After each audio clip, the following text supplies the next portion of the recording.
Educativa Entrevista.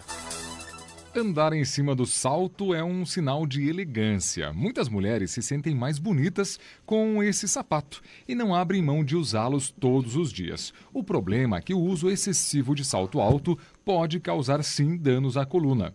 As bolsas e mochilas pesadas também são uma grande ameaça à coluna das pessoas, trazendo danos para a nossa saúde. Porém, há tratamentos para as dores causadas por esses objetos de beleza. A fisioterapia, o alongamento e até em casos mais agravados, o RPG. E quem tem mais informações e dicas sobre o assunto é a fisioterapeuta especializada em postura, Ana Lúcia Mota. Bom dia, doutora, tudo bem? Bom dia, tudo bem? Tudo jóia. É um prazer estar aqui com vocês nessa manhã de segunda-feira, passando umas dicas aí sobre salto alto e postura. Maravilha, nós que agradecemos a sua participação aqui, doutora. Então é o seguinte, para a gente começar a nossa entrevista, a gente vê, todos os dias, muitas mulheres usando salto alto. Elas deixam aí a mulher mais bonita e até mais confiante. Mas por que o salto alto causa tanto problema na coluna, doutora? Então, quando a gente usa o salto alto, que é uma tentação para a maioria das mulheres, a gente joga o peso do corpo na ponta dos pés. E a alteração do centro de gravidade. O peso do corpo ele não é devidamente distribuído.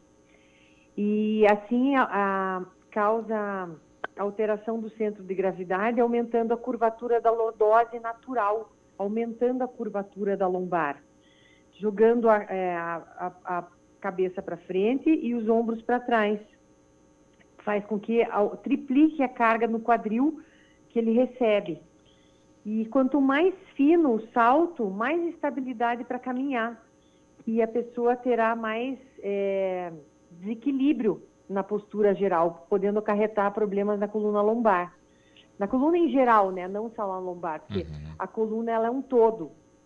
Se altera uma curvatura natural, vai alterar as outras também. Doutora Ana, muito bom dia, Alex Reis quem está falando. Doutora, tem um tamanho ideal de salto que as mulheres possam usar com segurança sem afetar a coluna? Porque tem diversos formatos de salto e também diversos tamanhos. Tem algum que é seguro? Então, a maioria dos especialistas indicam para usar o salto mais tipo plataforma, mais anabela, mais grosso, que daí tem maior estabilidade para caminhar. Quanto mais fino, pior é. Também a gente escuta muito hoje falar das sapatilhas. A sapatilha também não é bom, porque ela é muito plana, ela não tem o arco plantar. Então ela não absorve o impacto, gerando muita carga. Então o salto seguro é mais ou menos até 5 centímetros, no máximo 3 dedos. Que é considerado seguro, para não ocasionar tanto sobrecarga nas articulações. Agora, doutora, aproveitando falando em sapato, qual é o sapato ideal, tanto para homens e para mulheres? Qual é o sapato ideal para evitar problemas na coluna? Na verdade, o ideal é o mais confortável para cada um, O que é para mim, às vezes pode não ser para outra pessoa, é o conforto. E o ideal é ter um pouquinho de salto para não ficar tanto no chão, O tênis é um bom sapato, mas tem muitas pessoas que não podem trabalhar com tênis durante a semana. Tem algumas mulheres que têm algumas profissões que exigem trabalhar com salto. Então eu procuro passar para os pacientes estar intercalando, não usar sempre o mesmo sapato todo dia. Se tiver 2 modelos para alterar, para o sapato ele poder ter o formato dele de novo, ter um dia de descanso para o sapato, na verdade. Tanto para homem quanto para mulher, para ele não ficar tão deformado, para estar usando sempre ele no mesmo dia. E tem a quantidade de horas ideal assim para usar um sapato de salto, por exemplo? Ah, não, 8 horas por dia é muito, dá para ser menos? Como que pode ser essa recomendação para as mulheres que gostam e às vezes precisam, como bem a senhora falou, como precisam de usar um sapato alto? Tem um número de horas específica? Se a gente usar o sapato de salto 3 vezes por semana, mais ou menos 7 horas por dia, já é um fator de risco para a coluna. Então, assim, a dica é, quem tem que usar sapato de salto, puder, quando ficar sentada, puder estar tirando o sapato para estar dando uma aliviada nos dedos, puder estar tirando enquanto está sentada, é uma boa dica também. Uhum. Mas o número de horas, depende se a pessoa usa só para ir no escritório, daí fica muito tempo sentada, não vai estar usando tanto, né? Agora o problema é se a pessoa fica se locomovendo muitas horas no dia de sapato de salto, daí já é um pouquinho pior, as dores já começam a aparecer. Quanto maior, mais bico fino, mais a tendência de virar joanete, porque comprime os dedos. Então a ideia é, quem usa sapato bico fino, talvez comprar um sapato um pouquinho, um número maior, para não apertar tanto e não provocar tanto encurtamento dos músculos dos dedos. Uhum. Oi, doutora, tudo bem? Aqui é a Carol. Vou te fazer algumas perguntinhas também. Doutora, em relação às bolsas e às mochilas, quanto peso mais ou menos a gente pode carregar sem prejudicar a nossa postura? Bom dia, Carol, tudo bem? Tudo bem. Então, normalmente para as crianças, as mochilas é 10% o peso do corpo. Só que a gente não vê isso por aí, né? A gente vê as crianças com um peso dobrado do que deveria estar carregando de mochila. Isso é prejudicial à coluna das crianças, principalmente por estarem num pico de crescimento. As crianças, quando atingem dos 12 aos 18 anos, que ficam na escola, têm que carregar mochila e normalmente não tem armário para estar guardando esses livros, né? É verdade. Então, acaba projetando a cabeça para frente, enrolando os ombros para frente, para fazer a compensação de carregar o peso. Então, assim, bolsa para as mulheres, a dica é, antes de comprar a bolsa, ver o peso dessa bolsa, ela vazia. Que muitas vezes a bolsa já é pesada, sem nada dentro. Tenho várias então, assim. E daí a mulherada vai lá e enche de coisa, quanto maior a bolsa, mais coisa a gente quer colocar. E daí vai ficando pesado. Então, daí a gente coloca mais, vai carregar mais de um lado do que o outro, vai estar dando sobrecarga nos ombros também. Então, é mais ou menos esse o peso também da bolsa, né? Vai muito da pessoa estar intercalando os ombros para estar carregando, ou às vezes a mulher carregar a bolsa no cotovelo, com o braço dobrado. Eu acho que é isso daí mesmo, procurar. A dica é, antes de comprar, ver o peso sem nada dentro, como é que tá. Doutora, a senhora falou aqui, a gente comentou já sobre salto, sobre bolsas, que a pessoa acaba ficando curvada ali com a cabeça para baixo para poder equilibrar o peso ali da mochila que está levando. Agora, um outro mal que vem acometendo muito as nossas crianças e também os nossos adultos é o uso do telefone celular. Essa questão de usar o telefone celular e ficar sempre abaixadinho, curvadinho ali, olhando a tela do aparelho e tal, pode trazer também algum problema para a coluna? Com certeza, pode sim. A gravidade, só o fato de a gente estar em pé, a gravidade já está achatando, ela já tem um componente de achatamento. Os músculos que mantêm a gente em pé contra a gravidade são os músculos de trás. Eles ficam contraídos o tempo todo para a gente não cair e poder ficar em pé. Os músculos da frente, eles só vão contrair se a gente pedir. Só que existe um tendão, que é um tendão do diafragma, que ele é responsável por ficar em contração, ele sai do queixo e vem até a metade do tórax, ele é responsável por ficar em contração para a gente conseguir olhar para frente, para a gente conseguir manter o olhar horizontal, que seria a posição correta da curvatura da cervical, da coluna, do pescoço. A partir do momento que a gente fica olhando para baixo no celular, não só no celular, nos tablets, mas escrevendo por muito tempo, lendo por muito tempo, faz com que esse tendão se encurte. E como se tivesse uma gravata me puxando a cabeça para frente. E isso faz com que gere uma tensão na musculatura dos ombros, que a maioria das pessoas tem tensão ou tem queixa nessa região de trapézio, que é a musculatura de cima dos ombros. E faz com que gere dor de cabeça, tontura. Essa projeção anterior da cabeça hoje em dia, na visão do RPG, na visão da postura, faz com que gere esses desequilíbrios, assim como zumbido, dor de cabeça mais de um lado do que do outro, ou dor no fundo de olho. Tudo isso hoje em dia é relacionado com a postura em geral. E a gente vê isso, a tendência o nosso corpo não foi criado para ficar sentado, né? Ou não foi criado para ficar olhando para baixo. Então, a partir do momento que a gente fica muito tempo na mesma posição, vai ocasionar algum desequilíbrio geral para a postura. Uhum.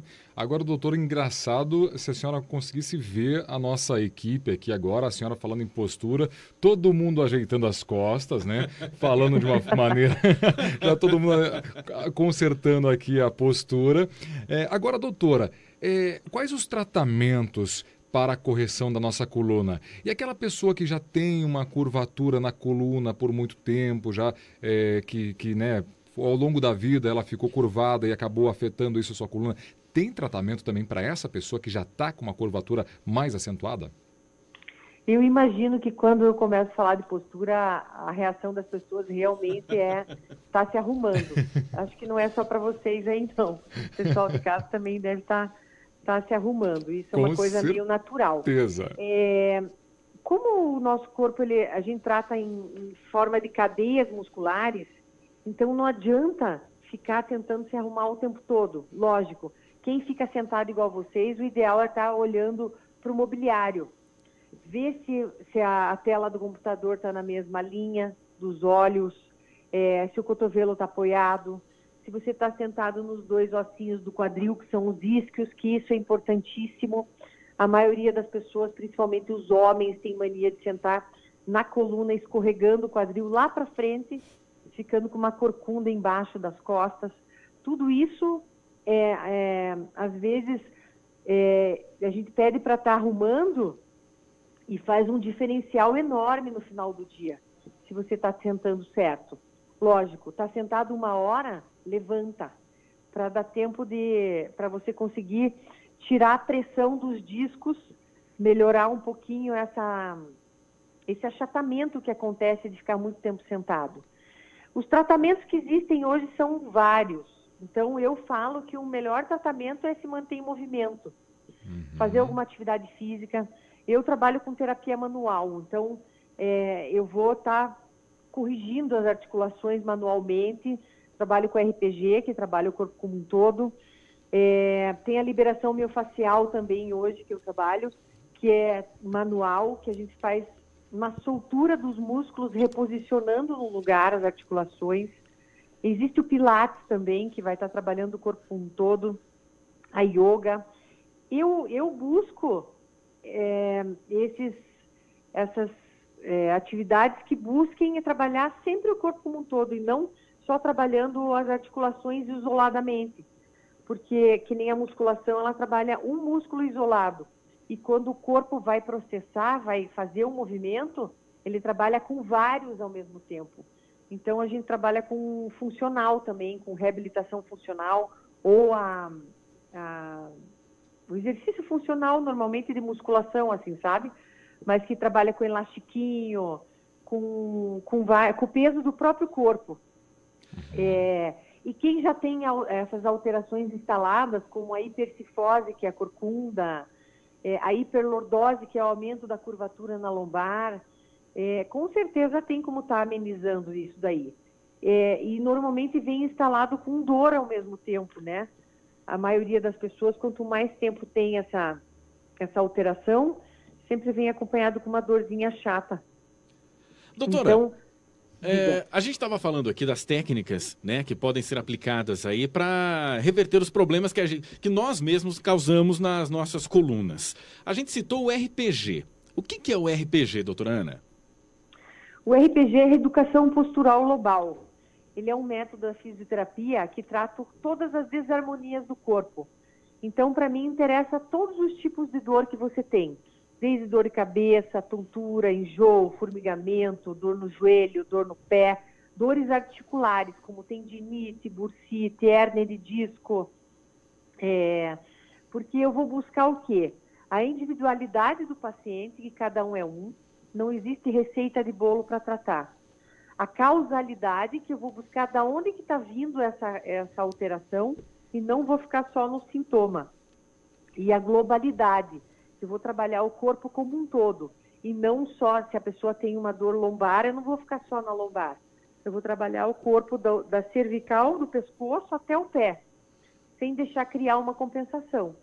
Então, a gente trabalha com posturas, sempre para mim vai interessar quando dói.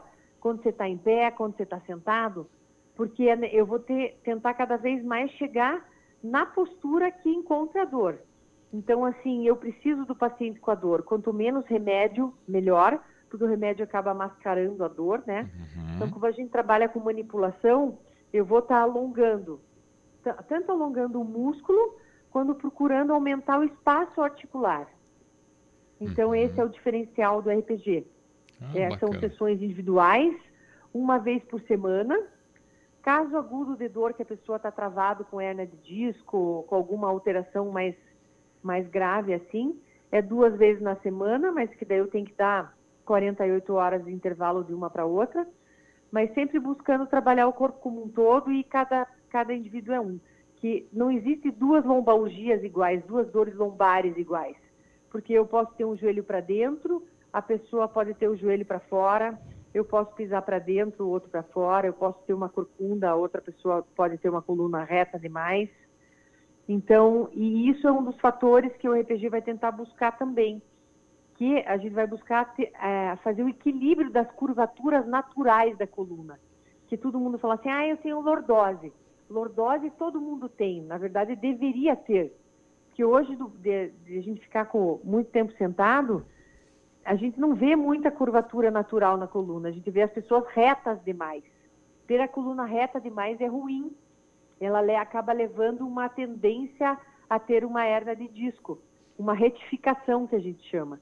Então, no RPG a gente trabalha muito com respiração, que eu vou estar procurando refazer essas curvaturas naturais para ter o reequilíbrio dessa coluna que mantém o corpo contra a gravidade. Doutora, agora, a título de curiosidade, são 9 horas e 33 minutos.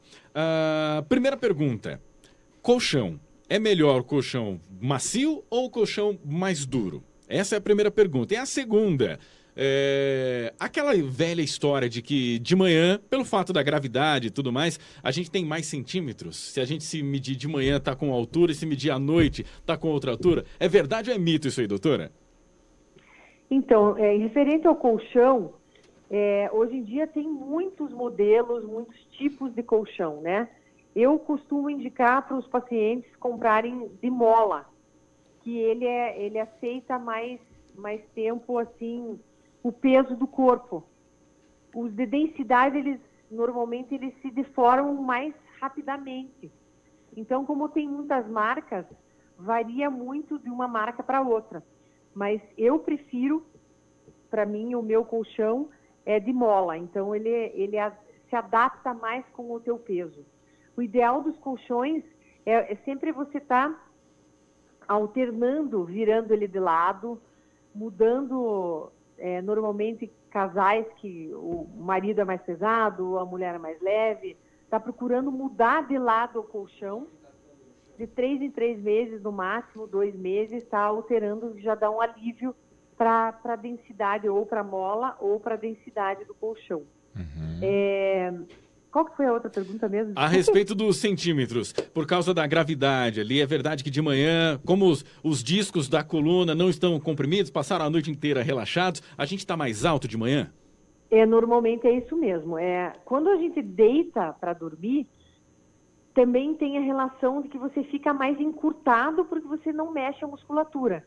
Então, às vezes, tem muitas pessoas que dormem, têm a tendência a dormir mais em posição fetal, já vai se encolher um pouquinho mais, mas em relação aos discos, com certeza, no final do dia, quanto mais gravidade, maior o achatamento, mais cansado você está, né? E a musculatura tende a encurtar mais também. Os pacientes costumam relatar também mais dores na região da coluna, do pescoço, mais no final do dia, até mesmo pelo excesso de ficar muito tempo na mesma posição, ou estar muito tempo na frente do computador usando mouse, ou algumas pessoas que fazem atividades manuais. Depende do tipo de trabalho que a pessoa faz, Ou uns ficam mais, outros ficam menos, mas a tendência é estar mais encurtado no final do dia, sim. Legal. Só uma observação, doutora. A gente estava falando que a gente está com a postura mais correta aqui e os nossos ouvintes já mandaram mensagem aqui também. A Ângela, lá do Uberaba, ela falou assim: bom dia, ótima entrevista. Aqui em casa também ficamos nos alongando.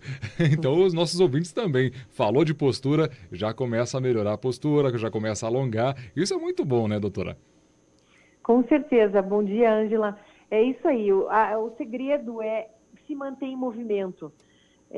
Tem muitas pessoas que têm dificuldade de fazer atividade física, não tem tempo. O máximo que você puder se movimentar, às vezes não ir de elevador, ir de escada, já é uma atividade. Às vezes, se você puder deixar o carro na garagem, na panificadora a pé, já é um movimento. Caminhada, quanto mais puder caminhar, melhor, porque o nosso corpo ele vai grudando. Essa fáscia, a fáscia hoje está sendo muito falada hoje em dia, ela é aquela pelezinha branca da carne. Não sei se vocês já viram. Aquela pelezinha chama fáscia.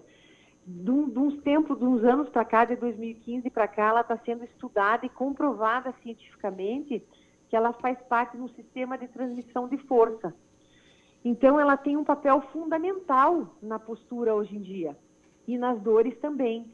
Então, só o fato de a gente ficar muito tempo sentada, essa face, aquela capinha branca transparente que serve de proteção, ela vai grudando entre a pele e o músculo.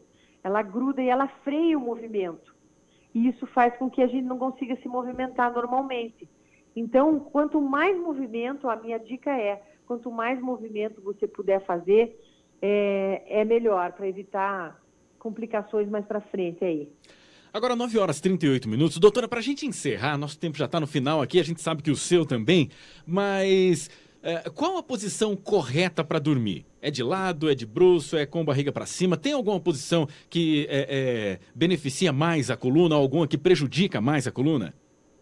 O ideal é dormir de lado, né? Eu procuro estar sempre incentivando as pessoas a dormir com travesseiro no meio da perna, porque quando a gente está deitado de lado e não coloca nada, o peso do joelho vai fazer com que eu acabe tracionando a região do quadril, acaba tracionando a região da cabeça do fêmur.